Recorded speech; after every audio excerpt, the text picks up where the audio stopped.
In a Q&A session with investors a few months before the Switch 2's launch was detailed, Nintendo President Shuntaro Furukawa mentioned that when it came to deciding pricing for the Nintendo Switch 2, the long-awaited successor to a beloved and globally best-selling hybrid machine, the company would keep affordability in mind, especially for younger and family demographics that comprise a big part of its audience.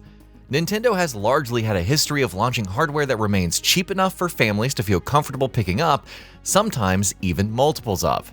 The declaration may have therefore felt obvious, but it was nonetheless an important barometer by which to judge the pricing of the console.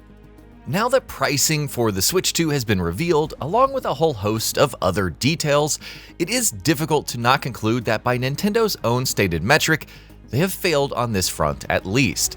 This is not to say that the Switch 2 itself has failed or that it'll perform poorly. In fact, as we'll discuss shortly, one of the reasons Nintendo has priced things the way it has is because of the confidence the company has on the system, its games, and accessories that are all guaranteed to do well. However, the Switch 2's pricing strategy in particular, which is what we are discussing here, is where Nintendo seems to have fumbled. Let's actually focus on the positives first. The Switch 2 hardware is actually fairly reasonably priced. While $399 would have been preferred by pretty much everyone, $449 inherently is not a bad price, especially given what the Switch 2 is offering.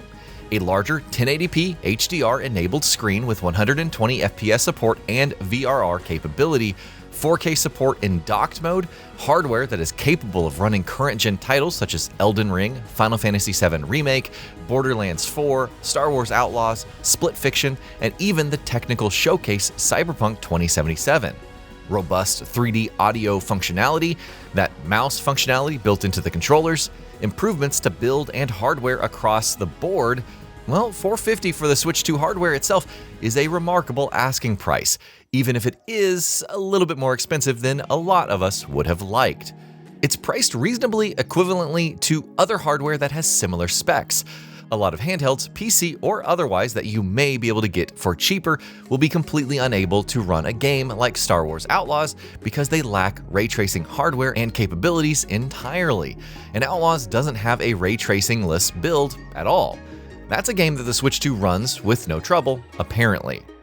So the price of the hardware is competitive, and Nintendo has at least maintained full backward compatibility with all the Switch hardware, controllers, and accessories, as well as most of the games that the massive audience of 150 million Switch owners may have accrued over the near decade of that system's life.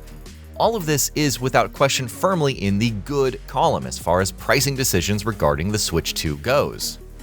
But there are caveats even here. For example, the Switch 2 hardware is, by most reasonable metrics, priced competitively, but that still doesn't mean it is affordable enough for that all-important family and young demographic Nintendo's president noted as being a critical consideration previously.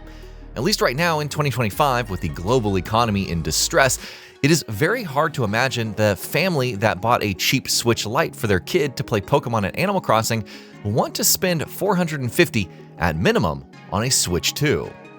And to be fair, I did compare the launch pricing of the Switch with the pricing of the Switch Lite, which was a lower cost, pared back version of the Switch Nintendo launched a couple of years after the Switch had already been on the market. Until the Switch Lite's launch, there had been an argument to be made that the original Switch itself was overpriced for the family demographic. At $300, it was more expensive than any Nintendo handheld had ever been until then, including the 3DS, which had been infamously rejected by the market at the far lower price of $250, and tied to be the most expensive launch price any Nintendo home console had had. Over time, however, Nintendo did make cheaper entry points into the ecosystem available. There's no reason to believe, for example, that a Switch 2 Lite won't be releasing in 2026 or 2027, presumably timed to release around when Animal Crossing or the first Switch original Pokemon game is coming out. But even if you bring the admittedly reasonable, as mentioned, cost of the hardware down, you run into the absurdly high pricing everywhere else, in particular with the software on the Switch 2. To put it bluntly, Nintendo is really pushing the limits on what the market, even the vast, massive market that Nintendo enjoys, is willing to pay for access to Nintendo games. The cost of Mario Kart World, for example, is $80 US. That's an absurd, outrageous price. No game so far has had a standard edition launch at $80 in the United States. There had been rumors and rumblings that Rockstar was looking at pricing GTA 6 above the recently normalized $70 price point when it launches, allegedly later this year. But Nintendo sucker punched them and everyone else here. In at least some global markets, at the very least some continental European ones, Nintendo also seems to be charging more for physical copies of their games than digital. So in Europe, you're paying €80 for a digital copy of Mario Kart World and an eye-watering €90 for the physical one. That's very high. Nintendo does offer a Switch 2 bundle for $500, which comes with this game, theoretically knocking $30 off of its price, which is nice, I suppose, and obviously incentivizes people getting that SKU rather than the cheaper hardware-only one instead. But it does highlight, again, just how shockingly high the baseline asking price here is to begin with. High pricing is an issue across the board. Much like PlayStation and unlike Xbox, Nintendo will offer paid upgrades for Switch 1 games to Switch 2 versions. You can obviously continue to play those games on a Switch 2 without paying anything extra, but if you want the Switch 2 functionality, the fancy new enhancements and features enabled by that Switch 2, you will be paying for those upgrades. And while this model is obviously following Sony's model with the PS5, the pricing seems to be worse. PlayStation 4 to PS5 upgrades for games such as Gran Turismo 7 were $10, essentially covering the price differential between the $60 that Sony charged for the PS4 version of a game and the now $70 it was charging for the PS5 version. Nintendo is charging as much as $20 for these upgrades. Playing Breath of the Wild and Tears of the Kingdom in 4K and 60 FPS is a wonderful proposition, but the upgrade costs $20 each. Buying a Switch 2 enhanced copy of these games, which comes with all of the upgrades out of the box, $80 USD, just like Mario Kart. Which again brings us back to the aforementioned high pricing. At least for the Zelda games, the Switch 2 enhancements will be available for free to anyone who is subscribed to the more expensive tier of Nintendo Switch Online's service. But if you want the enhancements for Super Mario Party Jamboree or Kirby and the Forgotten Land, you're going to have to pay. It's all made worse because Nintendo games do not get price reductions. They go on temporary sales occasionally, but the price drops are limited to 30 to 35% off their base price at best, and the games otherwise sell at full price even years after launch. In fact, Breath of the Wild, a Switch launch game, is still available for $60 in 2025, 8 years after its launch. So you can't even count on Nintendo Switch 2 titles becoming available for reasonably discounted prices down the line. That just simply does not happen. And over the last few months, Nintendo has also removed customer-friendly options that could have helped mitigate the pricing of these games a little, such as their vaunted vouchers program for digital purchases, or their Gold Coins cashback program, also for digital games.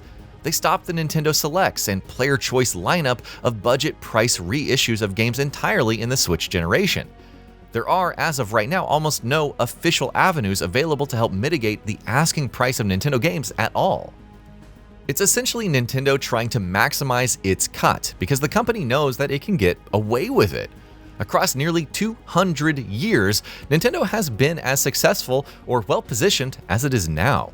The Switch will end its run as the highest-selling system of all time, setting new records for software sales. Their IP and franchises are more popular and more relevant now than ever, thanks to an explosion of sales on the Switch.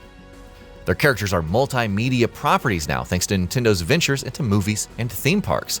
Essentially, in large part, the on-average 30 million people who bought Zelda or Pokemon, the 50 million who bought Animal Crossing, or the nearly 70 million who bought Mario Kart aren't going to sit out the hardware that plays the next entries in those games for long. They might hold out until they can get a better deal or reconcile themselves with the expense better, but even with some spillage and shrinkage generation on generation, the Switch 2 is guaranteed to do well. You may not expect it to do as well as the Switch's 150 million plus, but it will definitely be above 100 million by the end of its lifespan, and will probably finish closer to the Game Boy and PS4's 120 million.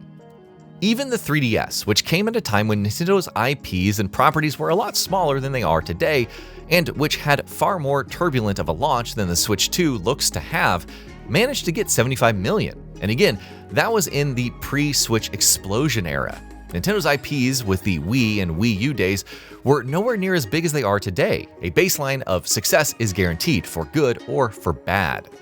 Much like PlayStation in the home console space, Nintendo in the portable space now realizes that it is the dominant in the market with no viable or credible challenger.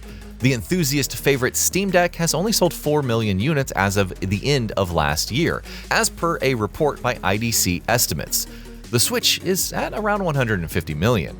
Just like PlayStation realized there is no credible alternative for customers to mitigate to en masse. And just like PlayStation, Nintendo has decided to up the ante with its pricing and charging to the customer's detriment. What the situation looks like a few years down the line remains to be seen. At the very least, on a hardware front, Nintendo will have a cheaper model available on the market sooner rather than later. The much more problematic software front is where things are much more questionable. It is possible Nintendo introduces some initiatives to address pricing concerns by then. Both the voucher system and the gold coin system on the Switch came more than a year after the system had been out. Or hey, maybe Nintendo decides to be normal and has more frequent and/or better sales for its games instead. It just remains to be seen.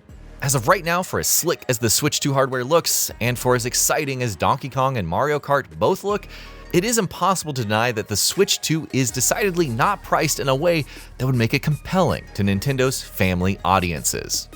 And that'll be about it for this one. If you guys like what we're doing at GamingBolt, please consider subscribing to our channel, and I'll see you guys on the next video.